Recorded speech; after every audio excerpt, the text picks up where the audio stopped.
Well, what if I promised you this morning that after worship, everything for you would change? Everything would change. Would that excite you? Or would it send you into the throes of anxiety? For most, if we're honest with ourselves, the idea of change often leads us into the wild and shadowy forest of anxiety. Because change, it's challenging, it's difficult, it's uncomfortable. At least that is how often it feels. But the truth is, actually, change itself is not hard at all. In fact, change often comes without any effort on our part. I could swear before church camp started, I had a brown beard, for example. But now I don't. It just changed. I did no effort to make it so. Change comes into our lives, into our world, into our church, whether we want it or not, whether we're prepared for it or not, no matter how hard we try to stop it from coming, change comes still. Change comes relentlessly, like the rising of the sun, like the slide of the second hand across a clock. What is hard is accepting change, is embracing it. Yet change can be the beginning of something truly wonderful and great. It can be the beginning of healing, the moment in which joy begins to germinate and take root in our lives. Change can be the answer to prayer. It can be thrilling. It can be welcomed, even relished. What if, for example, that change, which I mentioned at the beginning of the sermon and which I promised would happen today, what if that change was a financial windfall? What if it was a 100% pay raise if you're working, a great job if you're not, a safer community, a greater health and vitality? Well, these changes would not be hard. They would not be uncomfortable. They would not elicit a response of resistance. So why does change get such a bad rap in our day, in our time, in our lives? Why are we so reluctant, so fearful, so suspicious of change? Why do we have such difficulty embracing the inevitable changes of our lives? Making it that change is only something we do when we are completely out of options. In short, it's a lack of faith. A lack of faith. Faithlessness is what leads to our suspicious resistance to change. Do we trust the future? Do we trust that God is working now in the present, in us, in others, and our world to bring about a better future? Do we believe the Easter proclamation and promise that God holds us in God's love, and that love is stronger than whatever may befall us, even death itself? If we believed that, if we had that kind of faith, then change would not be a problem to be avoided. It would be an exciting opportunity to see God's loving presence being revealed more clearly in our lives. And that is exactly the attitude of the change-embracing psalmist who writes this: "The Lord is my light and my salvation. Of whom then shall I be afraid? The Lord is the stronghold of my life. Of what then shall I be afraid? But we are afraid. We are afraid. We're afraid that change will threaten our future, that it will diminish our joy, that it will be a source of hardship and sorrow. And lost in that fear is our faith. Lost is the faith that God truly is the stronghold of our life.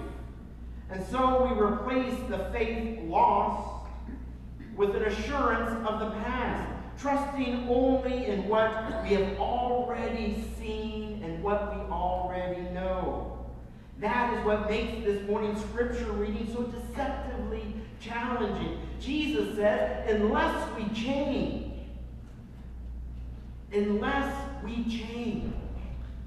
and become like little children, we will never enter into the kingdom of heaven.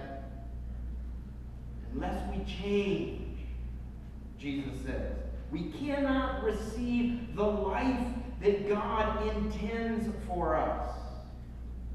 Biology concurs, in a manner of speaking. Biology has 5 tests for life to determine whether something found is alive. Those tests are these. Is the organism made up of cells? Because cells are the building block of life. Can it use and produce energy? Can it reproduce? Can it change? Can it adapt or evolve? And lastly, can it respond to outside stimuli? Biologists say that if something cannot change, if it cannot adapt to a changing environment, then it cannot live. Said another way, that which cannot change is already dead. How we embrace change, how we take the best of the past and apply it to the future, how we learn to be creative in meeting the challenges and the changes of the future determines whether we will face grinding disappointment in life or whether we will be able to generate joy for ourselves and for others. How we embrace change determines whether we become obsolete, whether we survive or die, or whether we thrive. It is true biologically, it's true as Jesus says spiritually, it's true personally, and it's true of organizations. Our spiritual journeys, whose aim is to culminate in life abundant and eternal, is the very process of learning how to accept change. Is learning how to take the changes that are inevitable and make them healing changes. Changes from which we and the world are molded ever so slightly more into the image and into the likeness of God. And if we are to do that, we will have to fortify our faith. The children this past week in church camp, they learned a little bit about the faith that is required to change. We followed Paul, as you can see here on the chancel, as he traveled through modern-day Turkey and Greece, through Ephesus and Antioch and Philippi, on his way to Rome. Paul was a master at changing, at adapting the gospel message and the established traditions so that they made sense, so that they resonated with the local people wherever it was that he traveled. Paul kept what he thought was the essentials of the faith, and then he added to it a Gentile sensibility, both Roman and Greek. The resultant faith and theology was different. It changed from the theology and faith taught taught by the original 12 disciples, even Jesus at points. But those adaptations, embracing those changes, as Jesus and biologists predict, it led to life, the ability to adapt and change. Those changes allow Christianity to thrive outside of Israel. Meanwhile, inside Israel, Christianity struggled.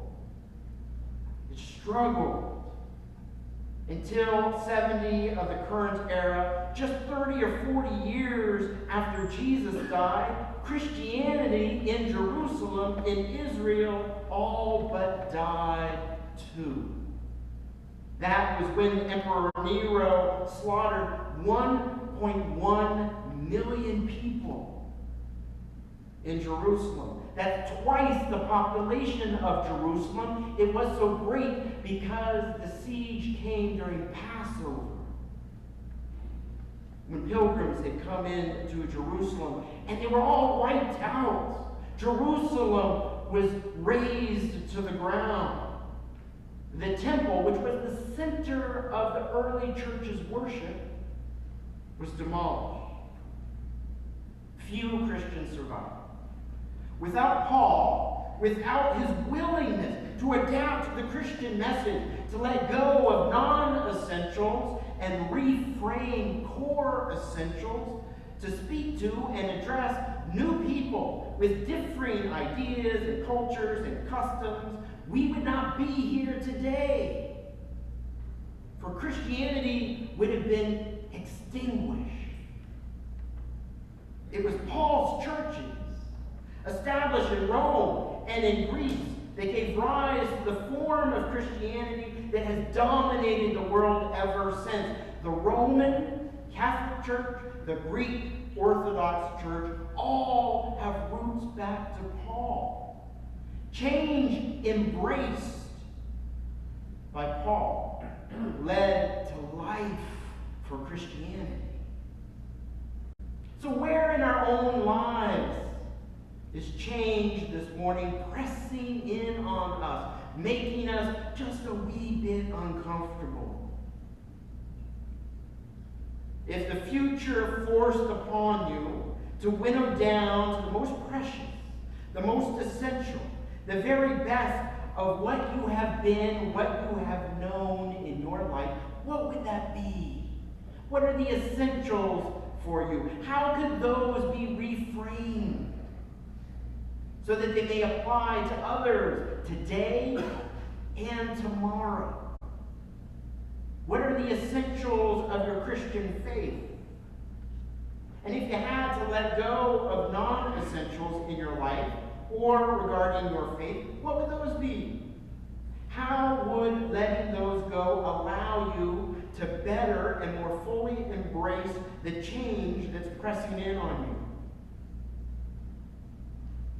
As we embark on another summit, may we remember that the quality and the vitality of our life and the health and well-being of our emotional and our spiritual lives depends on our relationship with change.